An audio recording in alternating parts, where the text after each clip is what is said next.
Gotta love that song, Shut Up and Drive. Hello everyone, I am BowserJrXD, and welcome to the UNOH 200 at Bristol Motor Speedway. Race 20 of 23 for the NASCAR Craftsman Truck Series in 2023.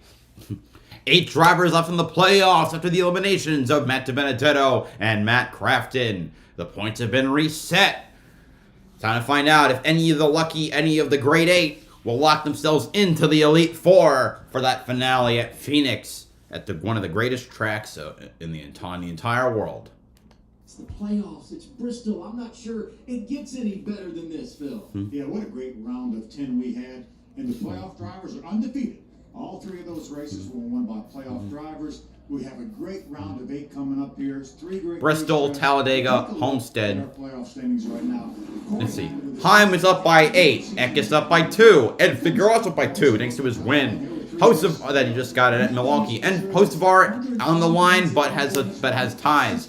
Oh, has a tiebreaker with wins. Zane Smith is out with no points differences. Then it's, I think, 6 back to it's 6 for Rhodes, 9 for someone, and 16 back for somebody. I don't remember the exact details. I think Sanchez is the minus 16. Rhodes is one of the bottom ones, and Eckes is also one of the other bottom ones, or something. I don't remember the exact. But you know, it's a high banked, it's a fast track, and it's just blistering action. You know what I love, Adam? You saying it's playoff time, baby, and it's Bristol. How good does that sound? We're going playoff racing at Bristol. You know, there's a couple of playoff drivers starting on the front row with Carson O'Farr and Christian Eckes. But I'm looking at row 2. You said his name, Phil. He won already on the short track this year. He was dominant at IRP. He's been so good. Majeski. Tom Majeski. Tom. There's a bit of a thing here, and he's going to be really tough to beat tonight. But what I love, after practice and qualifying today, the parity. There's so many trucks that are right there on Ty's heels with a chance to go to victory lane tonight. There's going to be pulling, there's going to be shoving. And it's my man, Motorsports Fan 17, here for a 3rd consecutive week. Always glad to have him here. Just a reminder, I will be doing my next live reaction stream on my channel for the Cup Series race on Saturday night. And make sure to check that out. We start things off with Amanda. Hey, Amanda. All right. So, who's your pick to win? My pick is slightly boring. It's but who do you got? My primary pick is going to be Ty Majeski going back-to-back, but my alternate winner is actually going to be Carson Kvapil. That's a bold alternate. He starts I think 28th tonight, or 27th. Yeah, that would be quite. That would be driver since Ryan. Sorry. Be the first driver since Ryan Preece to win in his debut 2 years ago, and I'm not sure how many drivers that have done that already. I think it's like less than 5. Skinner did it on virtue of, well, it was his, Skinner was on the first race. Casey Kane did it at Darlington in 2004. Ryan Newman did it at Atlanta in 2008. That video's coming out Saturday. Don't forget to watch that. Great season, great battle that was. Oh wait, Truck Series. I'm not sure about anyone else off the top of my head. Drivers who won Truck Series debut. I've seen a list somewhere. Harvick is not on that list off the top of my head. But at least I know Skinner, I know Kane, I know Newman, and I know Preece. Yeah, but I agree that Majeski is the guy to beat. He's qualified top 5. All right, we got the command. On behalf of everyone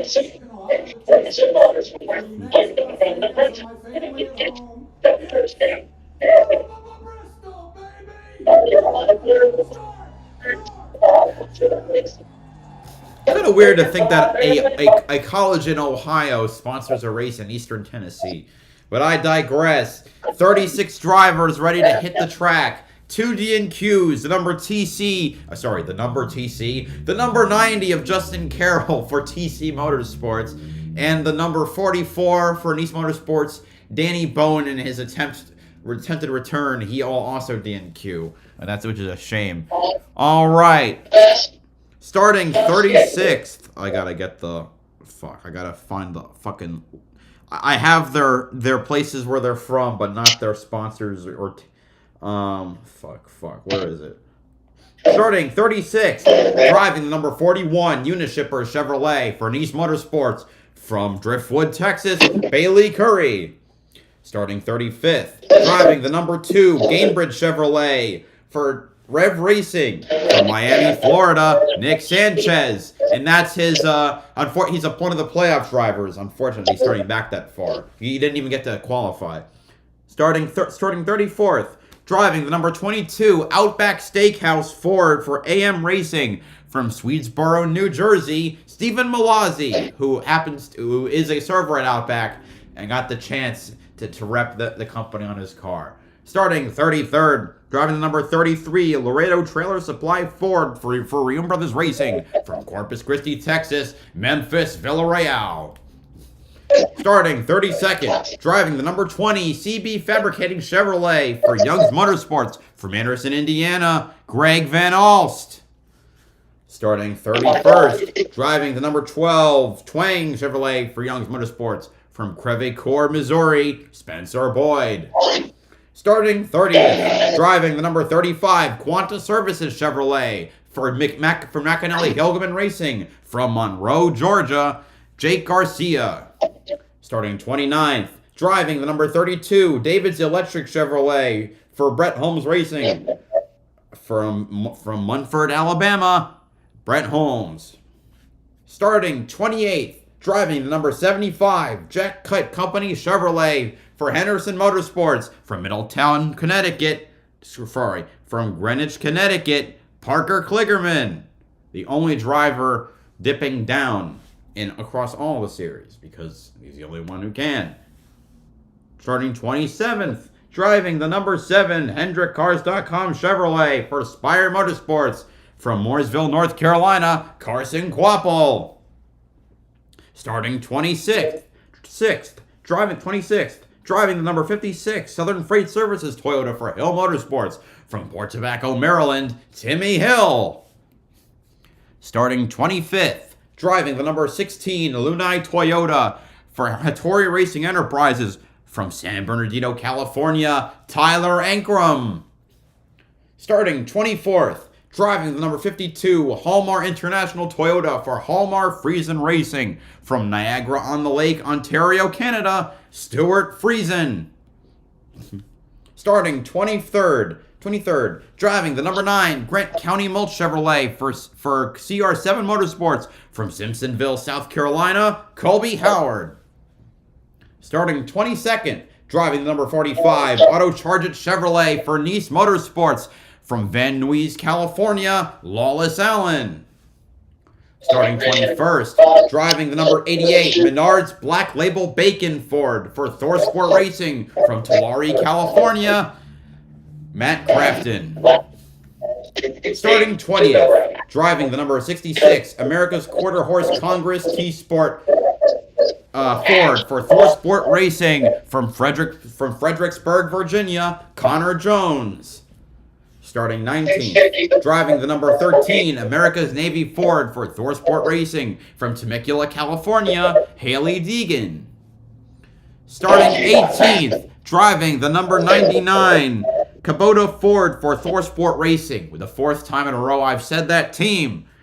From Louisville, Kentucky, Ben Rhodes. Starting 17th, driving the number 02 Ranco Industries Chevrolet for Young's Motorsports from Willow Park, Texas, Caden Honeycutt. Starting 16th, driving the number 43 Champion Container Chevrolet for GMS Racing from DeLand, Florida, Daniel Dye. Starting 15th, driving the number 61 Cyclone Truck Stops Toyota for Hattori Racing Enterprises from Fullerton, California, Jake Drew. I would love it if he replaced Ankrum, honestly. Starting 14th, driving the number 5, Thompson Pike Group Toyota for Tricon Garage from Anaheim, California, Dean Thompson.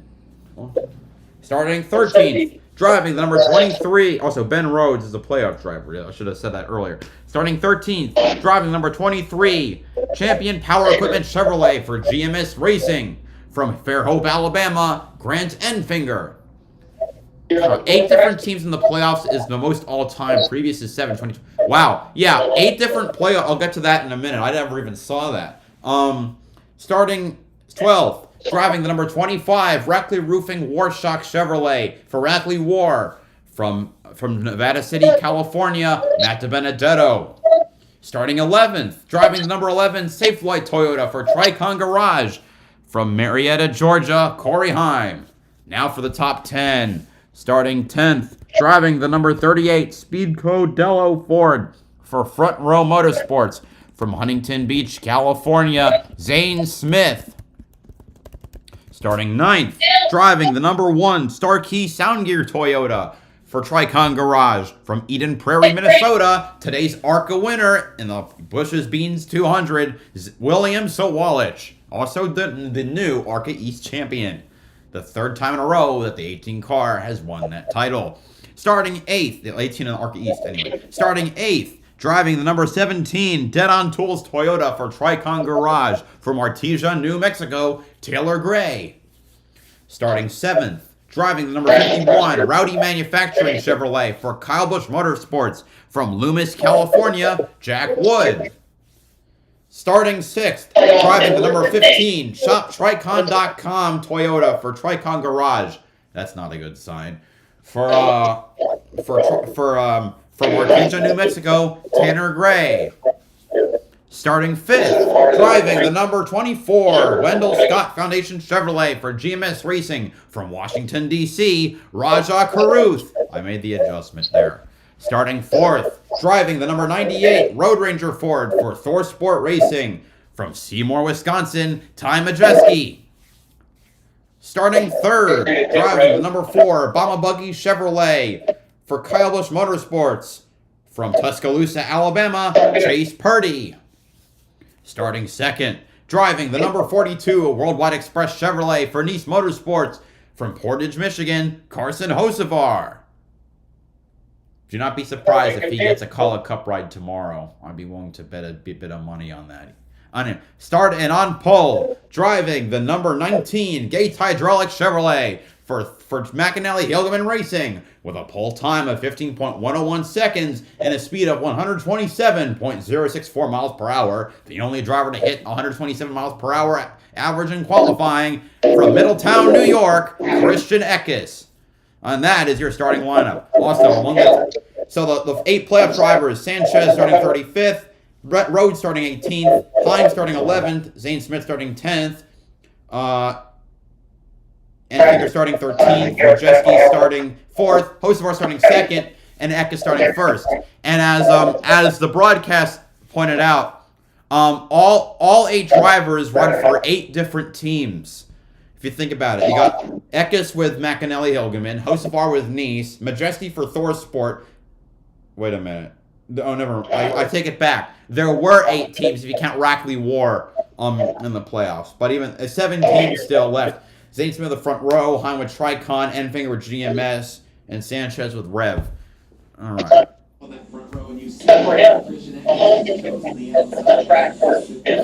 I feel like maybe it's something else I'd like to point out. With Carson Hocevar now in the Truck Series, I think it is somewhat fitting that he's making his debut this year, since this year is 20 years since his dad's Truck Series championship in 2003.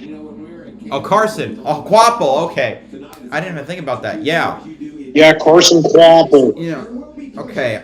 Even though, again, it was Brendan Gaughan's championship to win, but of course Jim Smith had to screw that up for him. Fun fact: Travis Quapple won only one race in 03. Do you know where he won it?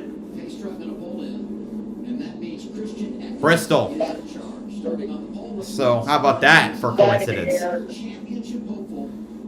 All right. So he went. So he really. That was his only win that year. Was at Bristol.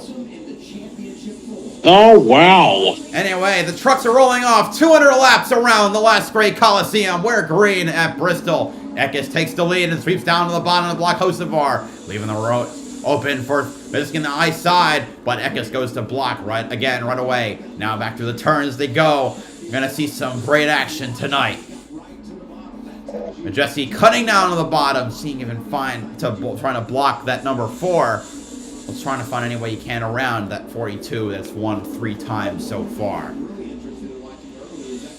They're all holding on to the bottom. I remember last year, the Truck Series stuck to the bottom like crazy, and it was really like an old school Bristol race, because that was how old Bristol worked. You had to run the bottom or you'd get screwed. It's only after they added the progressive banking in 07 that you could run the top at all. But for whatever reason, now the Truck Series, maybe with the new gen of trucks, just seems to run. They can only run the bottom. You'll love to see it.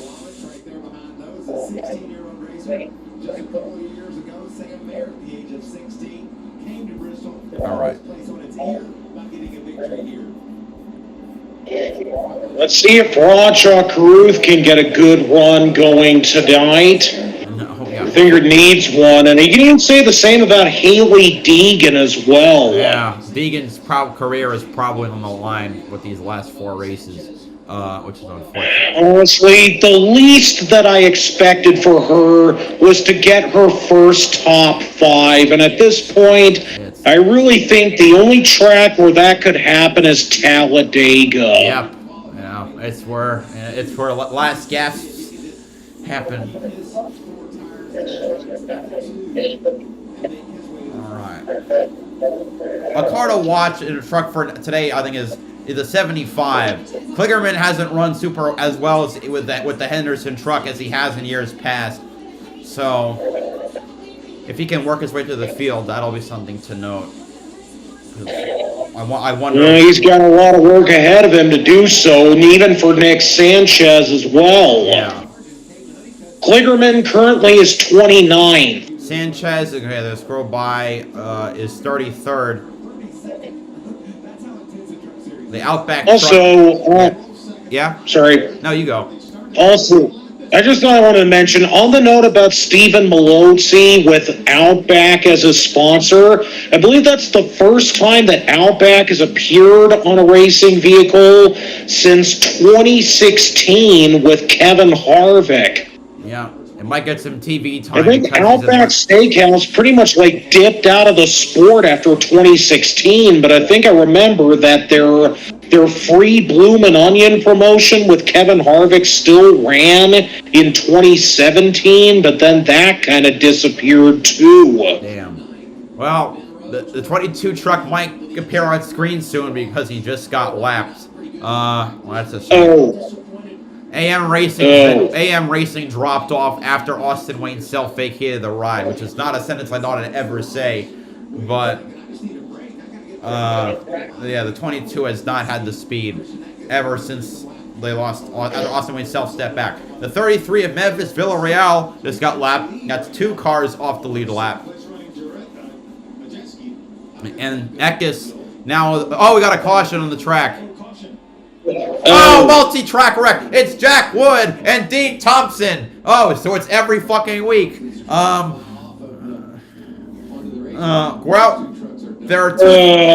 If there's those are 2 torn up tracks. And there's one thing you can expect, it's that at least one of these 2 will get torn up. If Jack Wood's not there, it's likely Dean Thompson will wreck, which is unfortunate. The 13 looks like it might have seen with some damage as well, which is unfortunate. I mean, granted, I know it's a scheduled Jack Wood moment, but I feel like I can't help but feel bad for Thompson. Oh, 51 smacked the wall. Okay, 13. Oh. Yeah, 15. Of course, Fox mixed the beginning of the wreck. Dean Thompson spun trying to avoid him. Of course. Oh! That The is way they just collided like that just looked pretty rough there. still, Fox, how did you miss the first part of the wreck? You had no camera on Jack Wood obviously hit the wall head front first. Oh. I swear to God, Fox Sports really is trying to be like ESPN at this point. Like, what the hell are they doing? You don't have to take COPD sitting down. Absolute brilliance. Some real thinkers going on over there. Yep. Trilogy. No once daily Well, okay, well, time to scroll around X to see if I can find what happened, because odds are somebody at the track saw it. And of course, I shouldn't look up just Wood. sudden breathing problems. Tell your doctor if you have a heart condition or high blood pressure before taking it. Do not take Trilogy more than prescribed. Trilogy may increase your risk of Okay, they just said he spun and hit the wall. Your doctor if breathing, chest pain, mouth or tongue swelling, problems vision changes or eye pain occur. Take a stand and start a new day with Trilogy. Ask your doctor about once daily Trilogy and save at Trilogy.com. Well, already now into our first commercial break, so... Yep. By the way, looking at the ARCA standings, I'd say second, third, and fourth are pretty much, actually, I would bet quite a bit of money that all the remaining standings don't change for the rest of the ARCA series standings. Jesse Love, well, he's clinched the title at this point. I don't think Fox had even addressed that he has got a 130-point lead. Jesse Love is the 2023 ARCA Menard Series champion. Only 2 races left. It's less than 40 point whatever. It's 47 points max per race. He can't possibly. I don't think they even talked about it, which is stupid. Yeah, the last 2 races left are Salem and Toledo. I mean, unless I'm missing something. No one's even mentioning. Nothing is mentioned on Twitter, unless I have the point system wrong. But ARCA points, I gotta look up ARCA point system because he has to be the champion. Yeah, it's 46, it's 47 points. 1 point for Paul, 40 points for personal moving and storage team. It's 43 points for winning plus 3 point. No. It's no 43 43 points for finishing first plus 3 points for winning plus a point for pole. Yeah, okay, Jesse Love is the 2023 ARCA champion. We can say that now. I don't know why no one said it. But Andres Perez de Lara will finish in second in points, 130 back, because he's got a 24-point lead over third place Christian Rose. Christian Rose is 19 points ahead of Frankie Muniz. Those standings will not change, in my opinion, because fifth place is a back marker. He's not going to catch up. And 19 points is a lot. 19 and 24 points are large margins to make up over the span of a couple races barring major accidents. So I think second, third, fourth are set. So that's that. Nick Sanchez is pitting.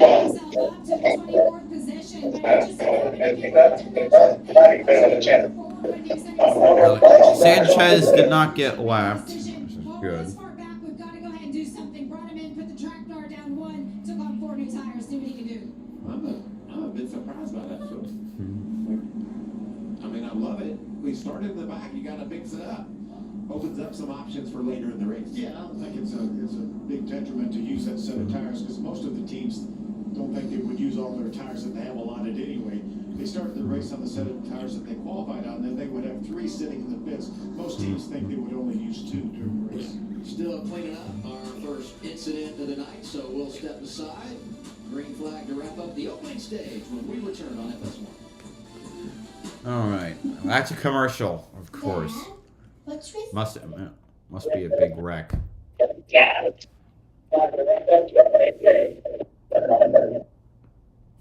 And back to commercials again. Yeah. Well, the thing about the commercials, I still find it funny when I was watching, I saw the Reese's commercial. I thought, Oh, that's the song I thought was from Luigi's Mansion, because the sound font really makes me think of it. No. But no, it's Release the Beast.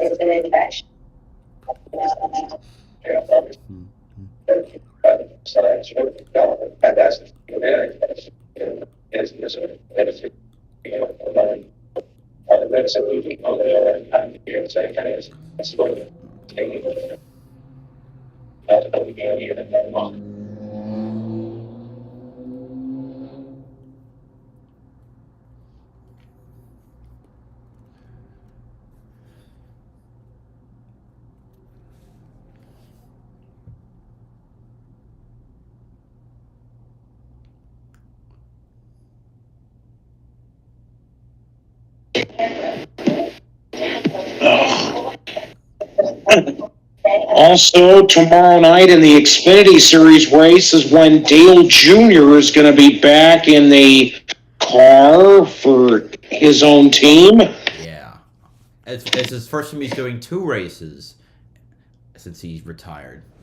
Yeah, Bristol and Homestead. So he is doing Homestead. I thought I misremembered it. That's when he'll have Bass Pro Shops, right? Yeah, Homestead is when he has BPS. That'll be At this tomorrow night is when he has Hellman's. it'll be one weird ass car. It'll be just think of Bass Pro Shops on the 88.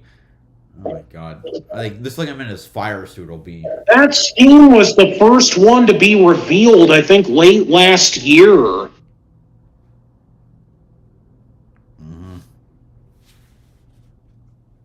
Also, I still have my theory that there is the chance that Bass Pro Shops could follow Josh Berry to the Cup Series next year, and it would kind of be a sort of reunion with Stewart Haas Racing because Bass Pro Shops kind of backed out after Tony Stewart retired. Damn, they're hauling that fly off to the garage. All right. Oh, we do this camera of it. Someone plowed into him, but I can't tell what car it was. So no, he hit. Okay,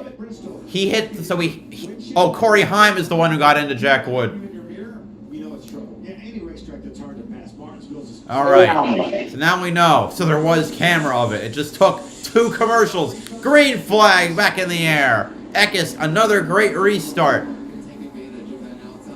Now see Roger Carruth up in the top 5. 6th right now. He's battling for 5th next to Tanner Gray. And he's going to get it because bottom lane it reigns supreme. Oh, 3 wide. Wow, that's I agree with Parsons, with Phil. That is a hornet's nest. 2 truck still has a long Taylor Gray. Taylor Gray also in the top 10, coming off of his best career finish last week in a King. Yeah, he just passed his brother. Oh yeah. I wonder if they'll be like the next two, if they're the next Bush brothers. I sincerely doubt it. I think Taylor has the skills to make it to Cup.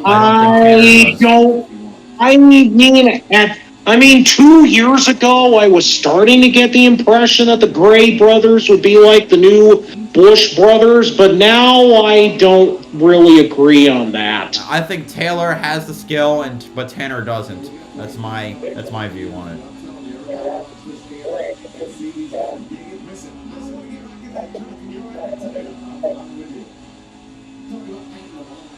All right. Anyway, it looks like Tanner Gray did find a place to slot in line back in 9th place.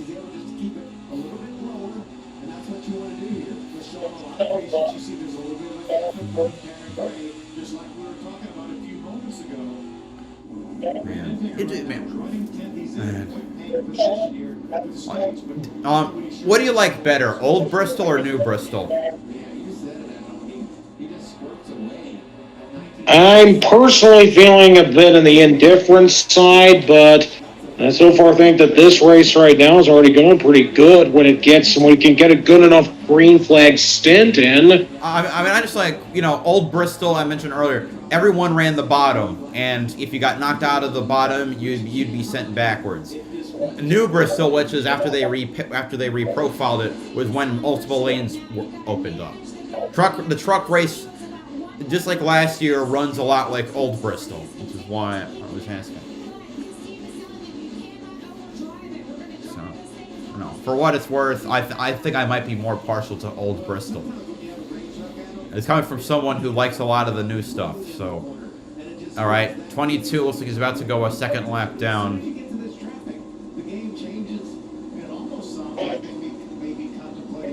Stopping at the end of the first stage, doing like we talked about, trying to get somewhere around 89 to 100 laps and make that pit stop. All right, now the lapping begins again.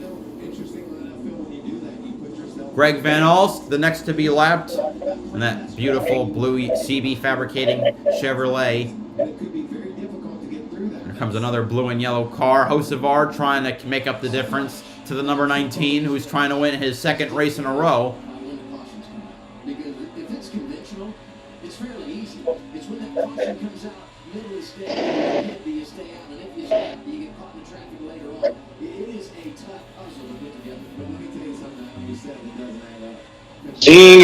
Seeing if Ty Majeski can work his way to the lead to see if he can win this race back to back and once again secure a spot in the championship 4. Yeah. You know, and he might need a win more than the rest, considering, don't forget, he had a penalty at Milwaukee for an illegal tire. So anyway, I mean, a good point state or a win would be tremendous for him. Wow, battle's remember last year he won at both. He won 2 of the 3 round of 8 races last year at Bristol and Homestead. And then he spun out in the final, which is a shame. I think he spun, or I think that was him that spun. Battle I think for it fourth, was. Yeah, battle for 4th place, heating up. Memphis Villarreal gets left once more, and Spencer Boyd will go one down. And we get a side-by-side, so I can continue to keep track of who's getting passed. Next car to get lapped would be Brett Holmes. And you know, the thing you see that Haley Deegan is now seated 15th. Yeah, riding comfortably there. Even like you see Greg Van Alst sliding back. The camera's cut to her right there, and she's right ahead of 2 of her teammates, Matt Craftsman and Connor Jones, and behind them is the 7 of Carson Quapple, right now running 18th in his debut race. Ooh, Eckes almost getting into the back of the number 32. I'll get past him on the bottom. Some people clean while they cook, not these folks. At least Geico makes bundling our home and car insurance. I don't need the Geico add on. All right, so now 30 cars on trucks, 29 trucks in the lead lap. That should concern Sanchez, despite having new tires. Oh, he just lost position to Parker Kligerman, but now he is only 2 positions ahead of the last car in the lead lap. So that should scare him, especially holy shit. Oh, it's a 22 sliding back, but it is a gaggle of trucks. And the leader is going to pounce on them soon. He is getting there. There is like 6 or 7, 8 trucks all running together, and Eckes is caught up to them. How many trucks are going to get past? Oh! Sanchez almost gets spun! Oh! Wow, what a save. I might have saved him momentarily. Some of the trucks went single file. Whoa, yeah, I was going to saw that. That was way too close. Daniel Dye goes a lap down. So now it's down to 28 trucks in the lead lap, but Sanchez still in 26th. Navigating into this traffic. See who can stay in the lead lap, but also who could win the stage. It's the 42 and the 98 are starting to close in. They're running. They're running the line now. Oh yeah, I just now realized the first stage is almost over. Timmy Hill got lapped.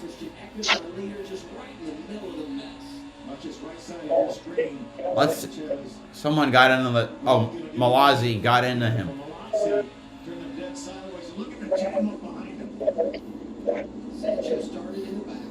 Oh, never mind. Timmy Hill did not get lapped. That's who the 19's trying to pass. Unfortunately, 56 was one of the more consistent mid-pack trucks last year. They've fallen back to kind of the back 12, the back third. Sanchez, for now, looks like he's going to evade getting lapped. 2-3. You see how Majeski's closed on Hocevar. They're both trying to track down the 19 of Eckes. 19 still can't pass the 56. If it's... Hocevar's now starting to close in a little bit with Majeski and following. Last lap of the stage. Fun fact for Fantasy League. I picked Majeski. Chase, who's running second to me, picked Hocevar. So, alright. Anyway, Hill will block the 19, but he'll still win the stage. Eckes takes the stage win. Hocevar second, Majeski third, Purdy fourth, Zane Smith in fifth. Sixth place goes to Rajah Caruth. 7th to Taylor Gray, 8th to Corey Heim, 9th to Tanner Gray, and Ben Rhodes takes up P10. Enfinger and Nick Sanchez both finished outside the top 10. Enfinger was P11. Sanchez So that's Chris. All right. Sorry. So that's Christian Eckes' first stage win since Darlington in May. Which was before Kansas. That was his last victory.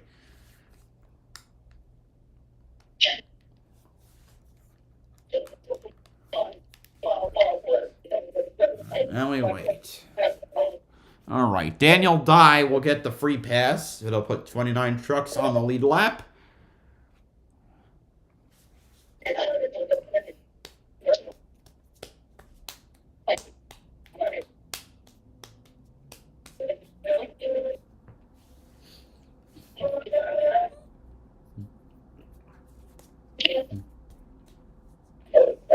I really think that Christian Eckes is definitely going to be a threat for the championship. Oh, absolutely. If he wins this race, then he'll be advanced to the final round.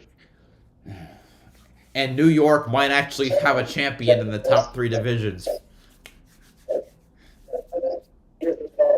That would make me very happy. Yeah. My home state almost never has. We've been wait, I'm an idiot. Todd Bodine is from New York, and he won 2 Truck Series championships. I think he's the only one. I think he's the only driver in the top 2 divisions that has won from New York that's won championship. Jeff didn't. Brett sure as hell didn't. Also, I agree with Slap on this. I think Todd Bodine was better than Brett. He just never had the good equipment. Yeah, I mean, let's be honest here. Brett Bodine was pretty much at the bottom of the listing of the 3 Bodines, because obviously Jeff Bodine was the top one. Yeah. Brett. Also, to be fair, Brett Bodine had by far the best equipment. The original Hendrick driver. Fun fact about. Yeah, no, you mean Jeff Bodine? Sorry, yes, Jeff. Though Brett, in his first series in the Busch Series, won 3 races with Hendrick Motorsports, and back in 1985. In fact, his Bristol race is one. His Bristol win with Hendrick is one that sometimes circulates as one of the classic races on FS1, which is I think an odd pick, but it's there.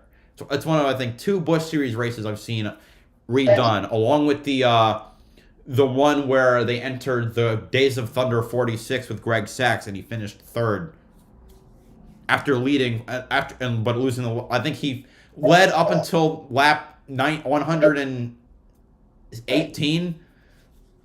If that car had won that one, that would be crazy lore for Days of Thunder.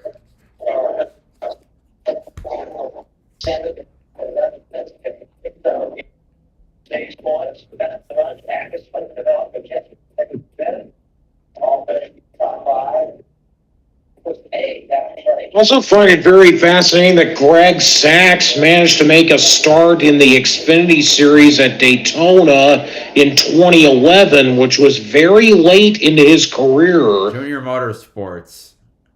right? 88 car. Yeah, it was the 88. Who was in the 7 that race? It's trying to remember. It was someone else who's out there. Was that Steve Arpin? I do not know about that. Check 20. No, I'm thinking of the wrong race. It was 2011, right? Or was it 2010? Yeah, I think it was the 2011 Daytona Summer Race. 2011 Yeah, Subway Jalapeno 250. 250. Wrong. It was 2010. 2011 was when Almirola was running the 88. Oh, so that's when Dale Jr. was in the 3. Yeah. Copied those statements and I just can't get around anybody. The traffic is so difficult out here tonight, so he's gonna have to be smart, keep his head down. Wow. Oh, looks like Hocevar lost 2 positions off on pit road. Let's see. Okay, so it's Fox. Oh, there we go. Eckes, Majeski, Taylor Gray, Purdy, Hocevar, Heim, Rhodes, Caruth, Enfinger, Crafton. Crafton, the big winner. He gained 5 spots. Caruth and Hocevar, the losers, both lost 3 positions. Let's see if Why is the Taylor Gray jumped up to 3rd? yes, he had the second best gain. And that number 17. Oh, wait. Brock Beard reporting. Trevor, who ran through me there? Asks Malazzi under the caution at the end of stage 1. The 56, Timmy Hill. 5'6". I'll remember when he comes around next time. I'll put him in the fence. We got beef. Oh my God. Really looks like we might have some beef here. Huh? We could be looking to have some beef here at some point. Bristol does that to drivers, and it's what we live for.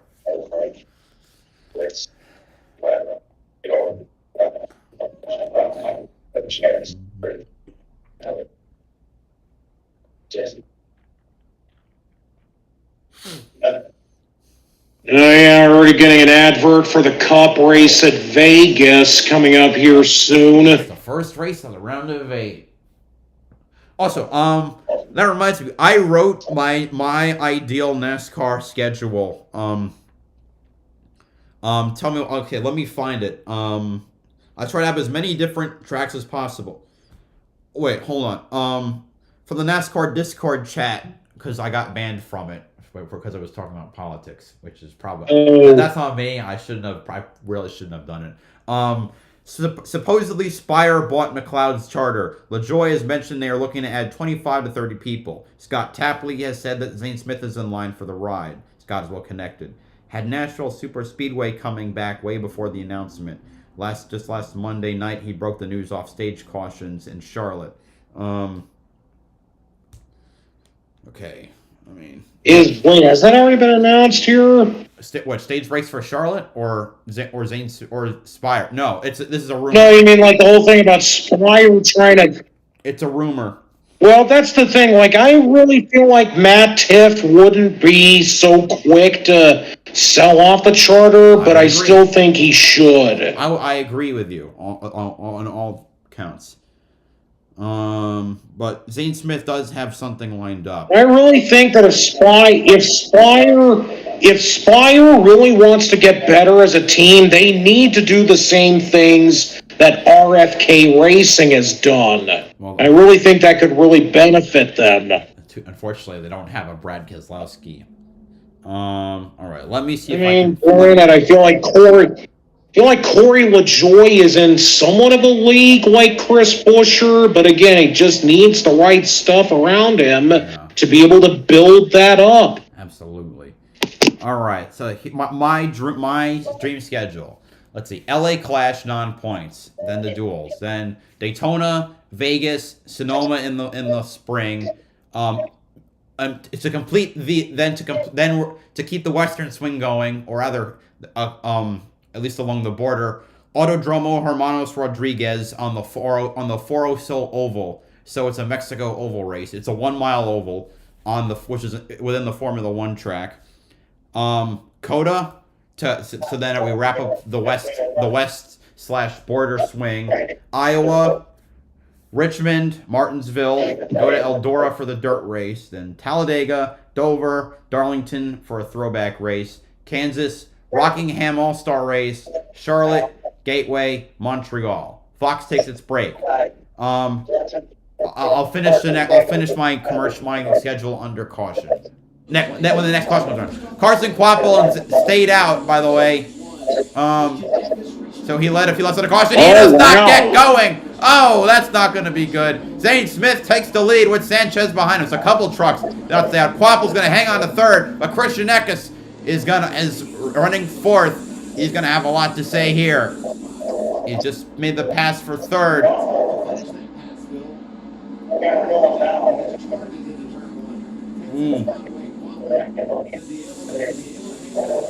There's a big gap. Now see that Bailey Curry is now up to fifth. He didn't pit, so that helped him gain a ton of position. I think 4 trucks stayed out, and he was the last one. It's a question of whether the gamble works.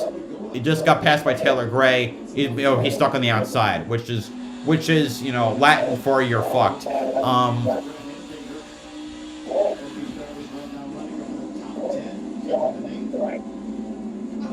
Osavar got hung out too. He's gonna slide back behind Rhodes 13th.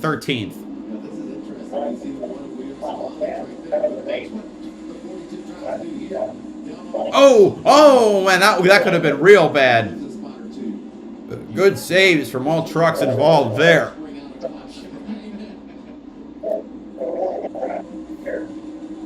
Whoa, yeah, that was a very close call there. For multiple trucks. There were at least 2 that were sideways there. Oh, yeah. Here's the battle for 7th place. Enfinger and Taylor Gray.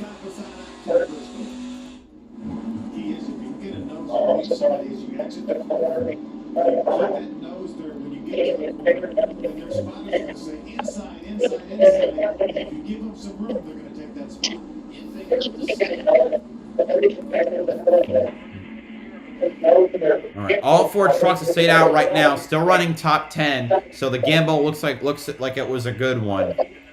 Caution is out. Please. It's Greg Van Alst. He spun. No damage though. I don't think.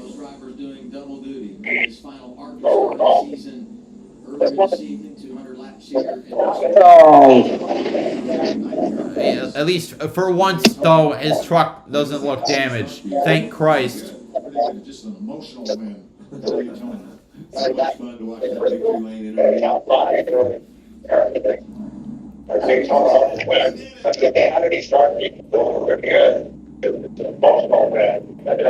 Young's Motorsports brings some beautiful trucks to the track here in Bristol. And Ost had to get away from him there. You can see a little bit in the distance. Just already. Yeah, he just lost it off a 2. Malazzi was back there in that Outback truck. So Brett Holmes gets the free pass, I think. Interesting strategy though for Grant Enfinger, Jeff Hensley, saying we're not coming back in. It'll be 139 laps, but with all the caution laps, I don't think fuel will be an issue. So Grant Enfinger, I think, is saying he's going to try and last the rest of the race without pitting. Gutsy call. I think it's more interesting that they think the are going to be fine for that long. I've seen this happen before successfully. 2001. Elliott Sadler had like 100-plus-year-old tires, had to pit on the backstretch, made the tires last, despite John Andretti chasing him down, and he won the race. Which, by the way, was the last time that the 21 and the 43 finished 1-2. Nice random stat right there. But the numbers of the 2 greatest drivers, or 2 of the greatest drivers in NASCAR history, the last time that those 2 numbers were ever occupying the top spots together. Also, that was also a track that the Wood brothers had never won at until Sadler had done it. Can he come off turn 2 and retain that second position? I don't think he has a shot of getting the lead. He just needs to try to come out there in second. Yeah, we know that he's going to have to come to the pit road, pitting on lap number 19. Amanda? Oh, Bailey Curry hasn't pit at all. So I'm guessing he pit now.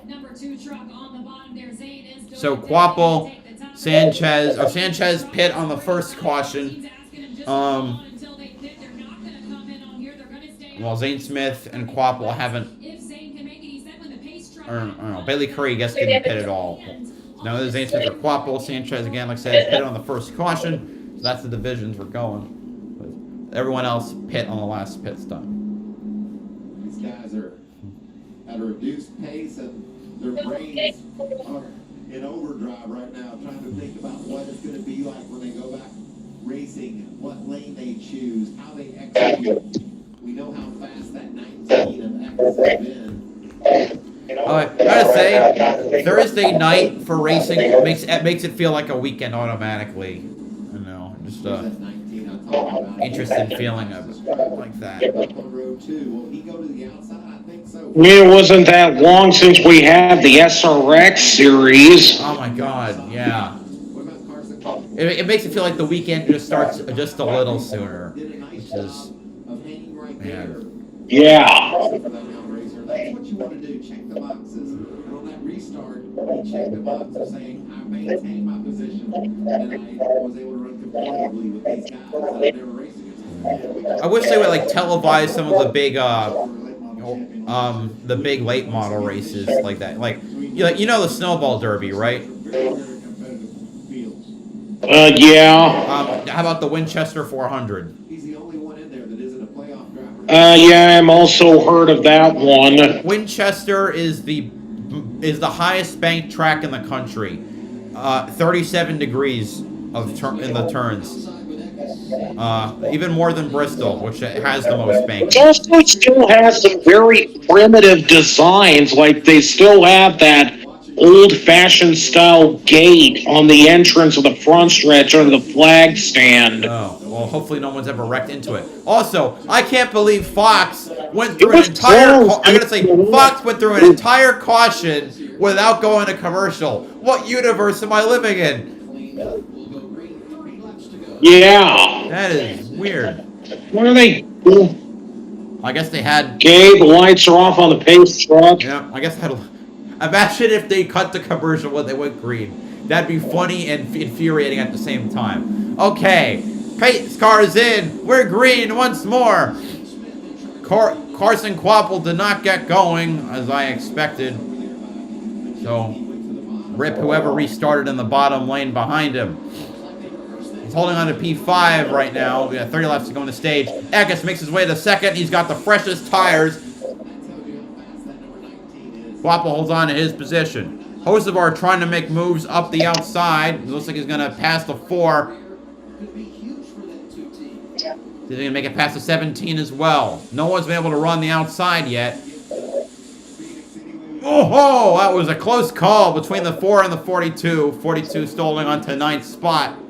The 19 now is caught up to the 38. Near the bumper.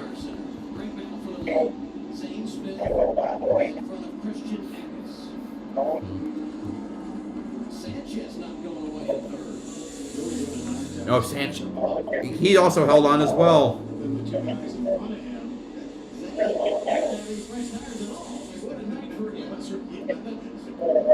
Eckes is now closing in on Zane for the lead.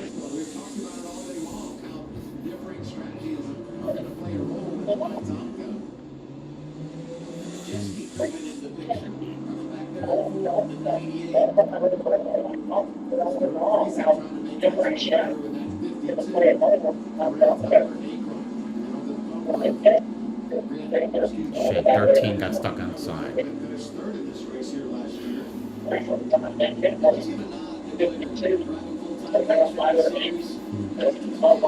It would help if you actually looked at the 75. Thank you, Fox.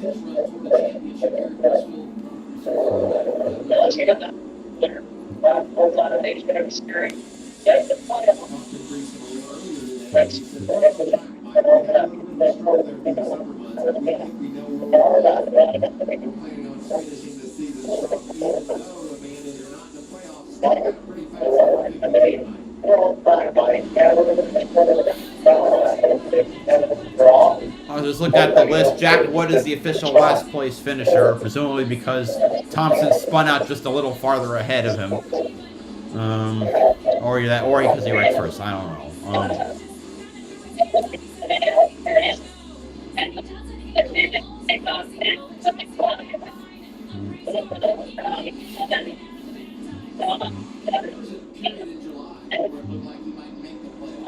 Guapo falls back to P6. Corey Heim got past him.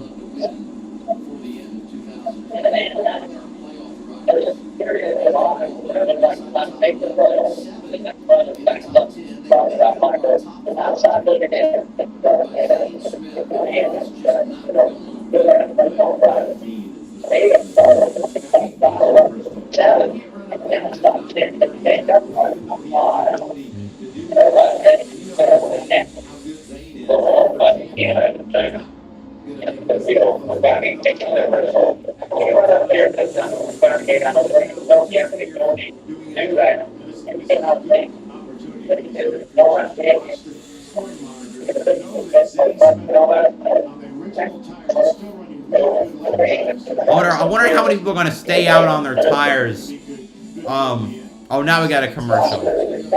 But it does raise the question. These tires are about as hard as Menard. So, all right. Finishing off the last of the schedule that I had put together. My fantasy schedule. Let's see. After the Switch networks, Nashville, Chicago streets, a super speedway race at Atlanta at night, Milwaukee Mile.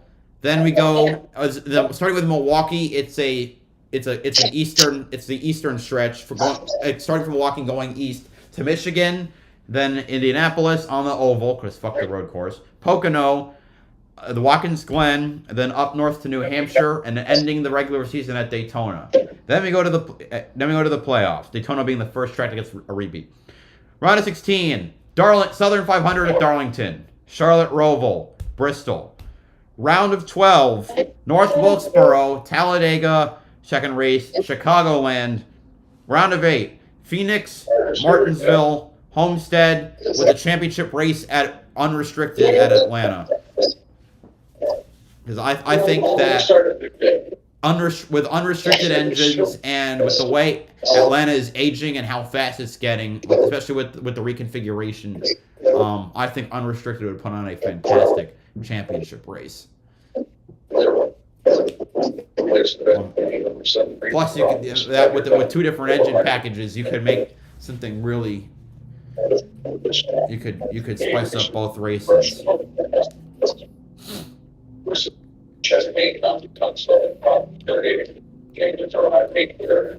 Take a stand and start a daily trilogy. Ask your doctor about daily trilogy.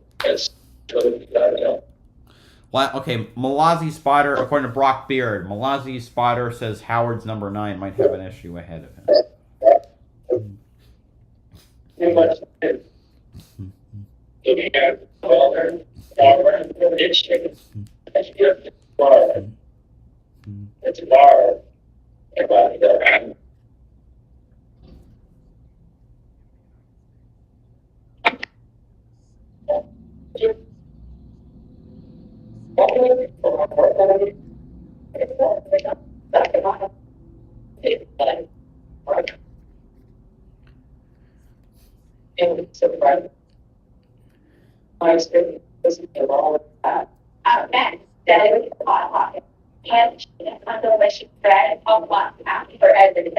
Oh, we're back.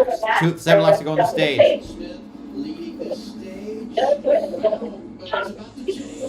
Here comes Eckes. He makes the move on the inside through lap traffic thanks to Spencer Boyd. And the 19 reassumes the top spot. And also pass for 4th place, Corey Heim making his way around Ty Majeski. Carson Quapple is held on too, but here comes Grant Enfinger into the mess. 7 trucks all within a second and a half of each other. Oh, Majeski gets into the 11 and slides up the track. He's going to lose, going all the way back to 9th place. Wow. I think he does. Mike, look at that right front tire, Mike. Oh, flat tire of the 98. No, no, no. Oh, no. Damn it. That was my fantasy pick. God damn it. Please, limp around. Don't pit, please. 3 to go. As long as he doesn't get lapped, I'm fine. But man, he's a hazard.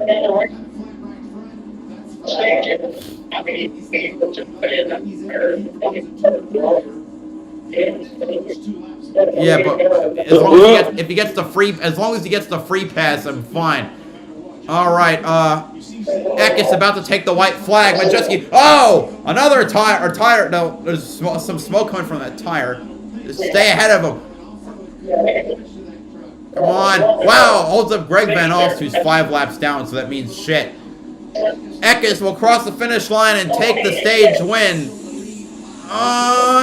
Free pass for the 98. Zane Smith 2nd, Sanchez 3rd, Heim 4th, Enfinger 5th, Taylor Gray in 6th, Hocevar 7th, Quapple 8th, Caruth 9th, and Ben Rhodes 10th. And with that, Eckes is now the 7th driver this year to sweep the stages. In the truck series, I assume. Yeah, this year it was Nick Sanchez, Joey Logano, Corey Heim, Zane Smith, Ty Majeski, Grant Enfinger, and now Eckes. Alrighty. Let's see, let's just make sure that there's 1, 2, 3. You counted right. 4, 5, 6. Yes, 7. But you said, Michael, hopefully there's no damage to the suspension of that truck. Majeski scored 30th. Confirmation he will get the free pass. Majeski got the free pass. Oh man, that worked out so well. I know the only other truck 1 lap down was Spencer Boyd, but I had no idea where he'd end. I just didn't know where he was gonna end up. Well, that's a relief.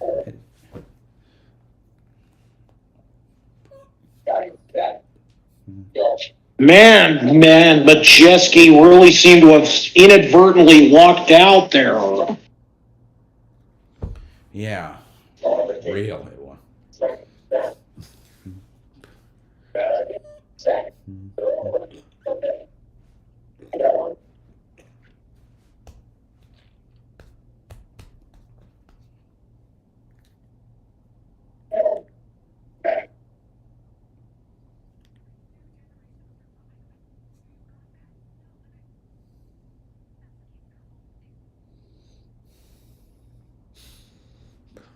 Eckes really is on his way to potentially getting his 4th win of the year. I still find it so fascinating that 3 drivers are now tied for the most wins in the Truck Series this year with 3 wins each, and that being Eckes, Enfinger, and Hocevar. Let's see if any of them can get to that coveted number 4. It's kind of strange. I mean, Zane Smith last year dominated the season with only 4 wins. So could Eckes do that this year? Sorry, say that again. I'm sorry. And last year, Zane Smith dominated the season with only 4 wins. So could Eckes do that this year? But if he wins the championship race. Yeah, that would be 5 wins. So yeah, that's a little different. All right, I forgot he won. I forgot it was 5. Is that from 5 wins for Zane Smith with the championship race? Yeah, possible.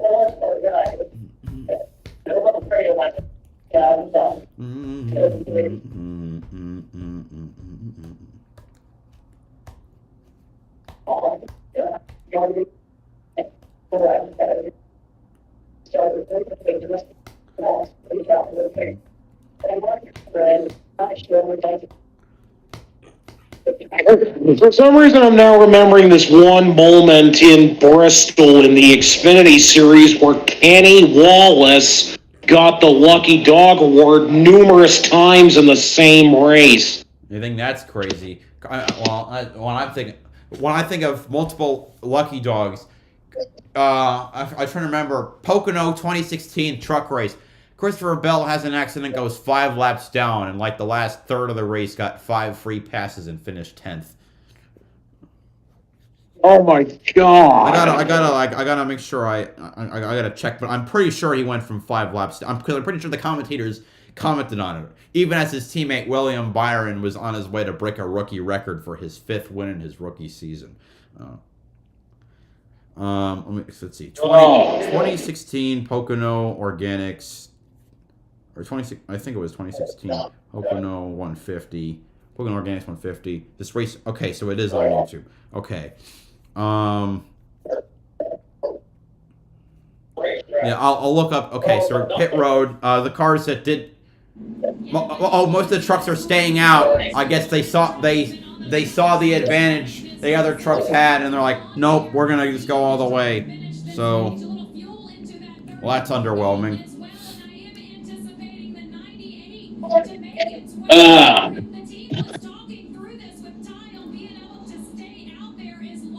He was worried about how the truck was going to feel, and I mean, they're going to do some work on here when they get here, Jamie. And for Nick Sanchez, he has finally made it all the way around into his pit box. He was thinking about maybe wanting some changes. He told Danny Stockman he'd like to be freed up a little bit, but not too much. Danny ultimately made the decision, we're going to do this as quick as possible, take on those 4 tires and send you back out. No changes for Nick Sanchez. What a fast number 2 truck. You talked about the job he's done cutting through the field. Good strategy. Now he's got fresh tires with just 84 to go. As we get set up for this final stage, let's head over to our Charlotte studio. Caitlin Vinci holding down the fort there. Good evening, Caitlin. Good evening, Adam. And joined by David Reagan, top of the 9. 2 stages complete. All right, I don't need to listen to them. Trying to get I gotta get my fan reward points. Just a fucking load.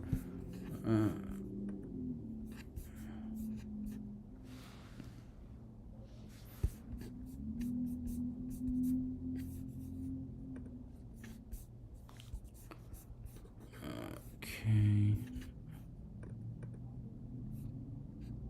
Great, it's glitching. Of course it is. That's not fun.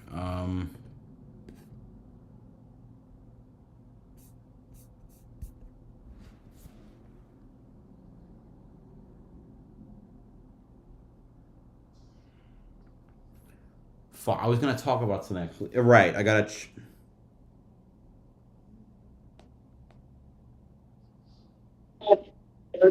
Right, okay, let me look it up on Racing Reference. 2016 Pocono Organics 150.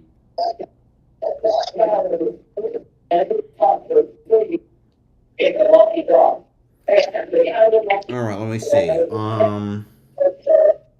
Okay, lap 17. How many? Wow. Okay, lap 17. I forgot Pocono was only 60 laps. So yeah. Let's see. Lap 17, he was involved in an accident. Bell was involved in an accident with Cole Custer, I think. Wait, second caution. Wrong caution. Oh, of course. It was involved in a wreck with John West Townley, because of course he was.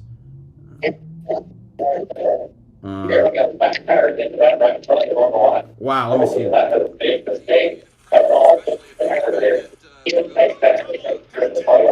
Oh, yeah, he slammed the wall.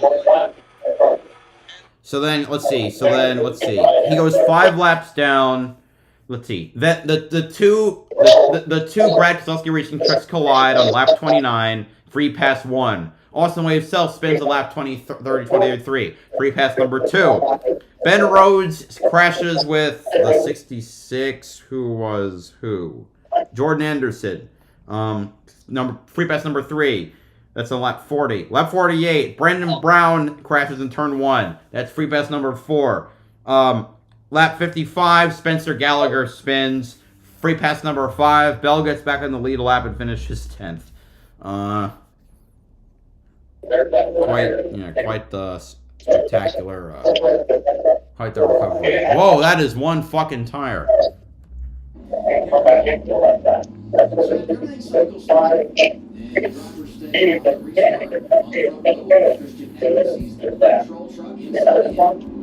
Here we go. Green for the last stage at Bristol. Eckes back up front. It's Heim second, Enfinger third. Oh, Taylor Gray. Ooh, that's dicey right there. Oh! Oh man, well, that was close. Hocevar sneaks by for 4th. Caruth getting an attempt. Taylor Gray there, who sneaks up to 5th. That was dicey. Whoa. That's way too close there. Yeah. Rhodes 7th, Purdy 8th. And Rhodes gets sent to the outside by the number 4. I'll give Caruth this. At least he's made it this far into the race and is still in the top 10. Yeah. Looking at this year has not been too good for him. Nope. Look at the trucks now trying to make their way through the field. They got 77 to go. Oh, LB Howard gets a little jostled out of the groove. The 7 got a bit of an advantage over the 38 in terms of pitting. So he's got less distance to make up. I still want to see Rev Racing expand to a second truck next year and bring Caruth back into the fold with them next year.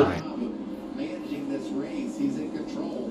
His team has done a perfect job of strategy. Right now, it looks like it'd be a pretty solid gap between on the cut line between 4th and 5th. Oh yeah, Enfinger is now ahead, so you have the championship 4 is looking to be Eckes, Heim, Hocevar, and Enfinger. Zane Smith is looking pretty bleak for his chances to defend his championship. Right now it's because he pit. Well, yeah, obviously. You could bounce back at a track like Homestead, though, so you never know. Right, he got caught out on the wrong strategy because he's one of the teams that first found out how long the tires would last, which unfortunately meant everyone else took advantage of the fact. Yeah. All right. Right now, the 98 got ahead of the 38, so he's starting to climb back through. They're not that much better than all these other trucks. If they had clean racetrack in front of them, yes, they may be able to drive away, but it's hard to get by these trucks. They all. You know you've peaked when you can't pass Wallace Allen. Wow. Again, with the next race being Talladega, we still have to account for the fact that for the 5th year in a row, there could be another first-time winner, and it might be another non-playoff driver. That's what I'm hoping for. I hope the streak continues. My choice, obviously, is Brett Holmes. Yep, the Alabama kid. He was so close to winning that race last year, but again, NASCAR screwed him over in the same way they screwed over Brennan Poole. Yeah, call the caution coming to the line. That is so redundant as far as I'm concerned that should not determine who wins the race. No. Well, until NASCAR reestablishes racing back to the line.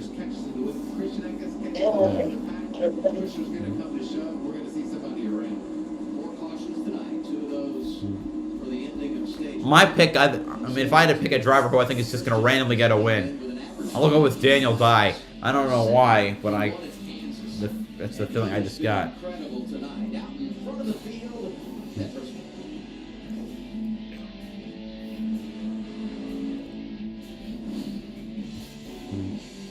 We love our house. It's on a great block. But I don't love this commercial.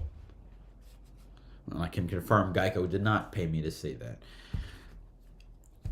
All right. Carson Quapple, as mentioned, he's on the trucks that had to pit. He's already up to 19th, ahead of 25th place Ty Majeski and 27th place Zane Smith.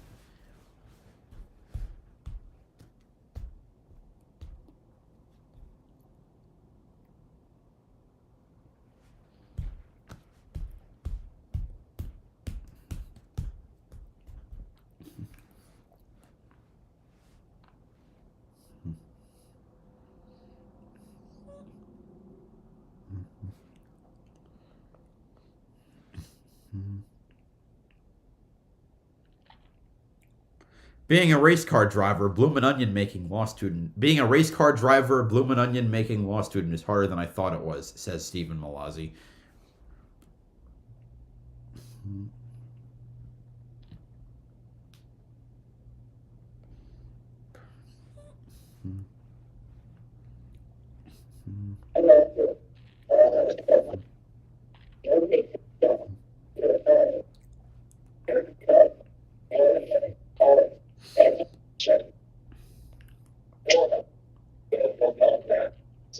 So, unless we get any late race cautions, it's looking like Christian Eckes could be on his way to his 4th win of the year.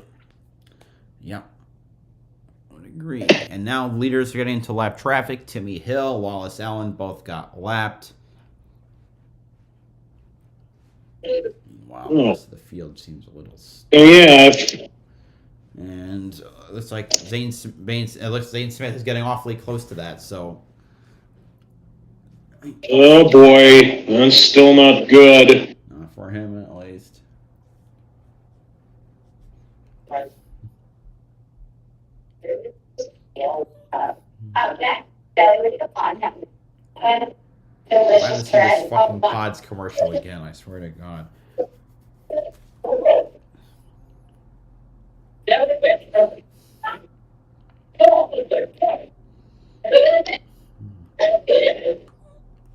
Constantly driving. Or your things clear ready. That will deliver to your house down or but your personal. We're back. I think Pods ended up stepping up as a sponsor for J.J. Yaley in that Bristol race in 2019, where friggin' Slayer was announced to be the sponsor, but they backed out because they apparently couldn't get the deal to go through. Rip. Yeah, that sucked. Yeah. Oh. W for Pods, I guess. But.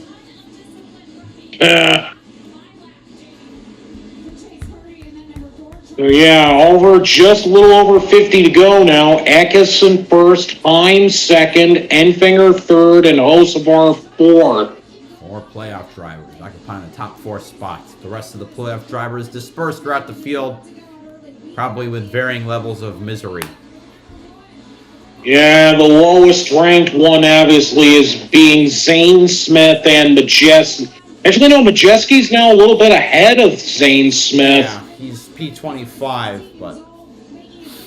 Oh, God, I was hoping to have a healthy lead. I got an 80-point lead in the fantasy league. I was hoping to have an even more comfortable lead going into Talladega, but I'm going to be shitting myself. Because right now... Still just... Oh! Greg Van All slow on the track, though he's on the apron, probably going to head to pit road. Oh, boy. The unreliability of the Young's Motorsports truck strikes again. Oh, boy. And you see Eckes slicing through the lap traffic, about to lap Tanner Gray, who's in 27th. Sorry, Eckes getting into the... And the next truck is... Oh, okay. It's this Van Alst was coming back on the track. I didn't know how he's going to merge back on. And I'll give Young's Motorsports credit for letting Alst run that truck for the rest of the season, which now is only 3 races left. And honestly, I kind of want to have Alst as my dark horse to win at Talladega. Van Alst? That would be, yeah. Yeah. Young's Motorsports has been pretty good there. So surprising. If that's the case, then that means that Young's Motorsports will have won 3 of the last 5 Talladega races in the trucks. Mind blowing. It's going to be really interesting to see how hard Christian will push the issue to try to get by Zane Smith. Well, 19 catching up to the 38 and the 98. I'm sure this is not what people expected to happen. Oh, yeah. Eckes is basically could be on his way to securing his spot in the championship 4. What a turnaround for McAnally Hilgeman. They've been in the middle the last 3 years, finally breaking out. And look, he may be doing decently with Colleague, but I still can't help but feel like Derek Kraus is looking at this with a massive feeling of regret, wishing that he could have done this for the team. Absolutely. I mean, Kraus, he was an Arca West champion with the team. At least I think he was. No, he moved up. I think he did. I think. Oh, here comes the bumper. Oh man, there's a huge line of cars, trucks. It's getting dicey. And 11's catching up too. 19 got a nose ahead of the 38. 3 wide between Spencer Boyd and Zane Smith, and he'll get through both of them. And the 38 goes a lap down. Yeah, that's very unfortunate. Yeah. Is this the sign of a championship hangover for Zane Smith? I mean, again, his last race win was all the way back at Coda back in March. So I don't necessarily think it's a 100% championship hangover. If anything, it's kind of like Kyle Larson's season last year. I mean, it wasn't bad, but it wasn't mind-blowingly dominant. I mean, yeah, I mean, anything after 2021 was going to be a hangover unless he was like Jeff Gordon. Nobody yeah, like or Jimmy Johnson, because let's face it, I think Jimmy Johnson is going to be holding that position of being the last driver to win back-to-back titles in the Cup Series for a long time now. Oh my God, yeah, even just 2 in a row, yeah. Yeah, I mean, again, 5 in a row. Pulls up something really stupid, in which case, again, it's the clock tower. You know where I was. Anyway, yeah, that would, but yeah, that, yeah, I can't imagine how hard it is with this format to win 2 in a row. And honestly, there is a case to make that Johnson's domination played a role in hampering the downfall of the NASCAR success streak, and you could still, and even though, again, I'm not really an NFL fan, there has been a correlation that was made back in the days of Brady. When Tom Brady was dominating with the Patriots. Yeah. I wouldn't know either, because I don't fucking watch football. Well, neither do I, but I do at least know that offhand. Extreme or routine? Verizon Frontline delivers. The #1 network choice in public safety. Learn more. It's your mission. It's your Verizon. Spicing up right here. Majeski trying to find ways around some of the trucks. Is that a lap truck he just got around? Oh yeah, it's Malaz again. But yeah, lead battle is heating up now because Corey Heim is getting to that bumper. Yeah, Corey Haim's now in the picture. That took him quite a bit of time to get there. He's been the most dominant driver of the season. Even while missing a race, he still kept the points lead.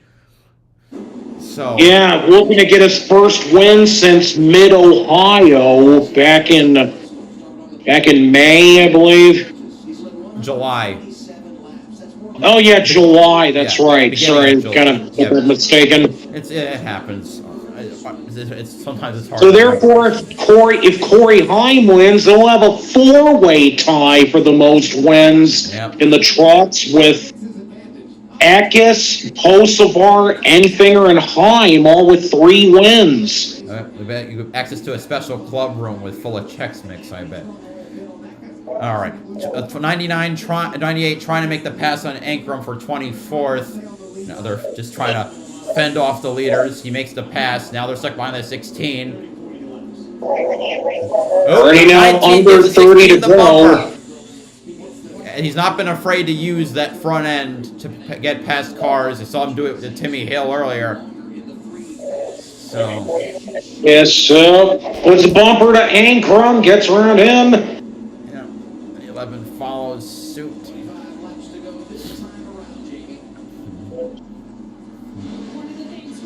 23 trucks remain on the lead lap. Carson Quapple has worked his way up into P15, the only truck with that pit for tires that is actually and gas that has been able to make it work. At least to a Now see degree. Jake Garcia in 11th. One of the more promising rookies. I believe he'll be second in the rookie points when all is said and done. 24 to go now. Coming up on Caden Honeycutt, the 0-2, who Tom Majeski also passed. And he also got past, never mind. If he looks like Hayden Honeycutt still got a little bit of that damage that he had during qualifying. Yeah, I can see that. It's, yeah, on the right rear of his, his fender. Right rear fender. All right, they're past that. Majeski's still trying to run away. I still can't help but think that if Grant Enfinger is looking for a place to go next year, what if McAnally Hilgeman starts up a third truck for him? Maybe, though the rumor mill, one of the rumors I saw suggested he would replace Hocevar. I still think that's pretty viable as well, but another crazier option I'd like to see is him try to expand into making more Xfinity starts. He's only made one, though, right? And that was a snap replacement.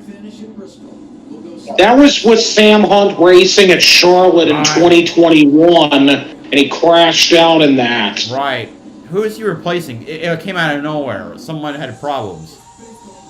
I think somebody fell ill at that point, so they had to bring Enfinger in. I don't know who it was who was driving that car. Let me see. 2021.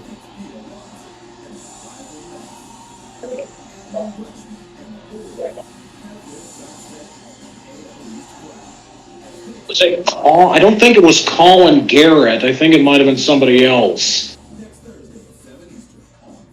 Okay.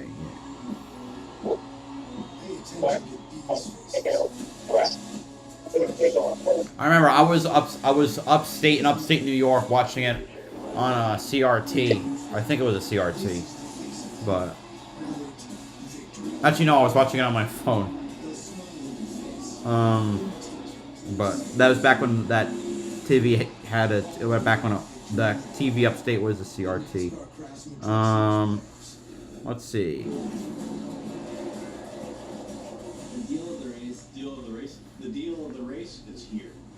I think it might have been Brandon Godovic. Maybe I was thinking about. And now you can too. When you take advantage of the Craftsman deal at a race, you'll save on the tools that will help you power through your projects. And this deal, well, it's going fast. Yeah, I can't find it in the list of Grant Enfinger, Sam Hunt. 98 still working through handles the driving. the traffic. Yeah, it was Godovic. Across town. Nice memory. Thoughts. Your personal moving and storage team. Now almost to 10 to go now, and Akis is still holding on to the lead. Let's see. Heim he put a little bit more distance between Heim, but he's still very much closely in range, and Akis is now closing in on Majeski. Colby Howard and Daniel Dye went a lap down during the break. Majeski now sits in 20th. In fact, but some of that distance comes from the 11 being stuck behind Daniel Dye right now. Gives him a bit of the bumper there. Majeski's now hit his next line of trucks to try and pass Jake Drew as we now have less than 10 to go.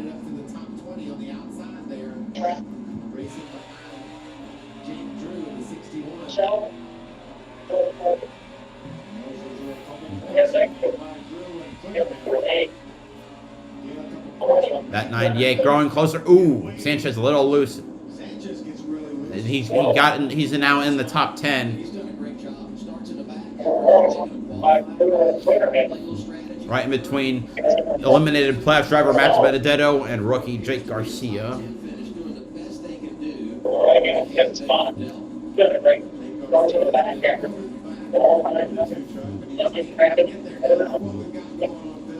Well, 19's up to the back of the 98.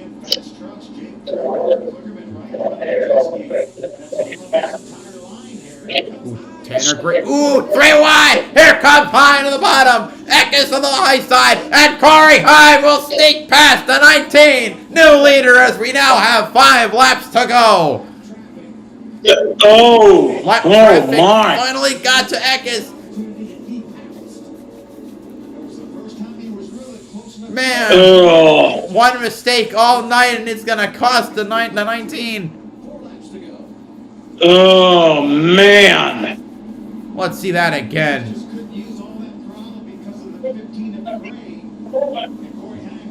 Now 4 to go. Now coming the 3 to go.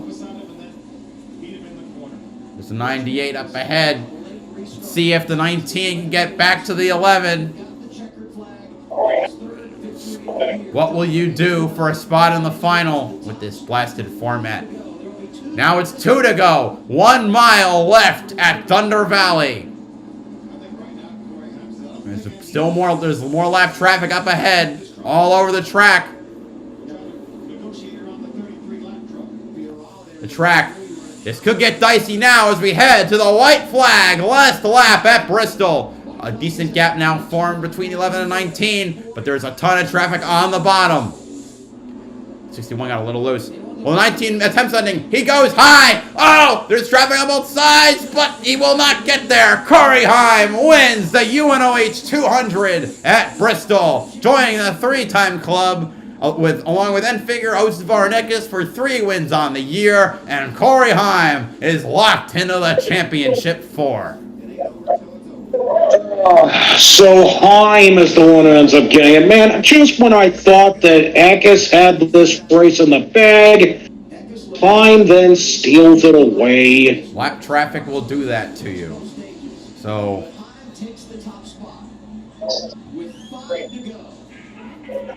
I mean, so with that, we now have a 3-way tie. 4-way tie. No, 4-way tie for the most wins in the Truck Series between Heim, Eckes, Osevar, and Enfinger. And with that, Corey Heim has now secured his spot in the championship 4. Christian Eckes finishes 2nd, Enfinger 3rd, Osevar finishes P4, Taylor Gray P5, his 2nd consecutive top 5 finish in a row. Raja Caruth gets a good P6 finish. 7th is Ben Rhodes, 8th is Chase Purdy, Nick Sanchez up to 9th, and Matt DiBenedetto takes P10. Carson Kvapil gets P12 in his debut, as I said, at the same track where his father won the only race of his championship-winning season. And that's it for debuts. Let's see. Majesty got up to P19 at the end. He did pass the 61 on the final lap. Okay, so I got some points back. Okay, so yeah, with that, it is Corey Heim has now secured his spot. That race went by really quickly. An hour and 16 minutes. Wow. That's fast even for a truck race.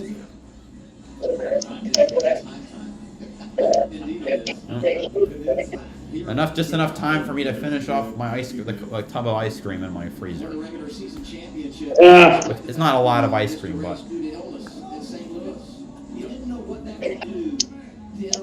I gotta hear this interview. 13 consecutive races. The last time he finished outside the top 10 was March. The first 6 races of the year, no laps led. He's led laps every single race since. He's the youngest driver ever to have 13 top 10s in a row. Wow. 13 in a row? Wow. 2nd short track win of the year. Also won at Martinsville back in the spring. What a night. Corey Heim, Jamie. And before the race, if you remember, one of the things Corey said was they just weren't fast enough in qualifying. But Corey, you guys were smart. You hit your marks. You did everything you needed to do. How much teamwork went into making it happen? Just everything's just he's taking the truck on dry. He's got to be the guy. He has to be the guy replacing Nemechek. There's no one else who could fill the 20 spot. There was still that rumor about the potential that Ryan Truex could have replaced Nemechek in the 20.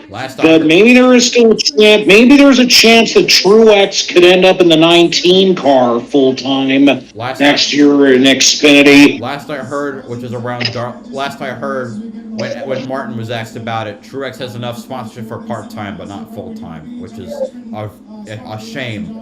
An absolute shame. Yeah, I mean, I would like to see him get an opportunity to run full time. Me too. Last time he did that, I think, was 2018. That was with college racing. Yeah, college racing. And he did make the playoffs that year, but nothing really remarkable to speak of on that front. Right, because college wasn't a winning organization yet. Yeah, they needed at least another year with Ross Chastain being a part of them, and they did that. Wait, Eck is accusing Tanner Gray of being slow on purpose and being slow on purpose to try and hurt the 19 to help his teammate. That's interesting. I mean, SMG. Honestly, I can't really. I mean, yeah, maybe Eckes is bullshitting, but I'm not entirely certain. I mean, there is a possibility that he may have done that, but I don't want to say anything out for certain. I mean, people were absolutely sure Craftsman was I'm trying to remember, it was Thorsport that they sandbagged on purpose to either hurt the 52, I think to hurt the 52 at Homestead last year. I think that was last year. Yeah, so I wouldn't put it out of the question, especially, I mean, it's Tanner Gray was so fucking slow today, so. Anyway, the cut line, Enfinger is 14 over Zane, let's see, Eck is plus 29, Hocevar plus 18, Enfinger plus 14, and Heim has his win.